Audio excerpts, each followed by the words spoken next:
मुंबईत तुम्ही सत्तेपर्यंत पोहोचलात, परंतु आतापर्यंत जी एक हाती सत्ता एनसीपीच्या हाती होती, ती सत्ता मतदारांनी तुम्हाला दिलेली नाहीये। एक असा की विधानसभेच्या निवडणुकीमध्ये आमचे ज्येष्ठ नेते नाईक साहेबांना दुर्दैवाने आलेल्या अपयशाच्या पार्श्वभूमीवर, त्याचबरोबर ती राज्यामध्ये झालेलं सत्तांतर, शिवसेना भारतीय जनता पक्षाने एकत्रितपणाने निवडणूक लढवलेली निवडणूक, या सर्व पार्श्वभूमीवरती राष्ट्रवादी काँग्रेस पक्षाने गणेश नाईकांच्या नेतृत्वाखाली नेत्रदीपक पैसे यश मिळवलेलं आहे। माझ्या माहितीनुसार 53 जागांच्या वरती राष्ट्रवादी काँग्रेस पक्ष जिंकलेला आहे।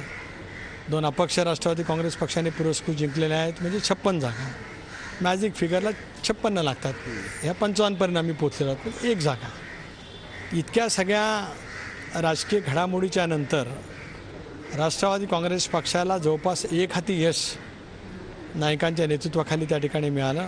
औरंगाबादमध्ये फक्त 3 जागा राष्ट्रवादीला मिळालेल्या आहेत। एमआयएमने प्रचंड मुसंडी मारली या ठिकाणी। तुम्हाला वाटतंय मुस्लिम जो मतदार यापूर्वी काँग्रेस आणि राष्ट्रवादी काँग्रेस बरोबर होता, आता एमआयएम बरोबर चाललाय? एक नक्की आहे की विधानसभेच्या निवडणुकीमध्ये एमआयएमला औरंगाबाद शहरामध्ये यश मिळालं। एक विधानसभा सदस्य त्यांचा निवडून आले, एका जागेवरती त्यांना कमी फरकाने पराजित व्हावं लागलं।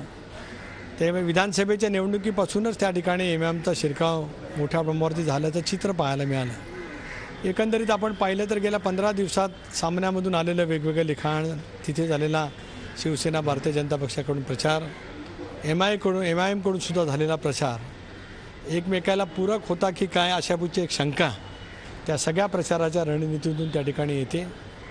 एक गोष्ट नक्की आहे की आम्हाला अपेक्षित असं यश त्या ठिकाणी मिळालं नाही। जनतेचा कौल आम्ही त्या ठिकाणी स्वीकारतो आहोत। महापालिका निवडणुकीमध्ये नवी मुंबईत विशेषतः भाजपची लाट ओसरल्याचा दावा राष्ट्रवादीकडून केला जातोय आणि एमआयएम हा पर्याय मुसलमान स्वीकारत नाही आहेत असा दावाही राष्ट्रवादीकडून केला जातोय। व्हिडिओ जर्नलिस्ट प्रशांत कोचरेकरसह दीपक भातुसे, झी मीडिया, मुंबई। झी 24 तास रहा एक पाऊल पुढे।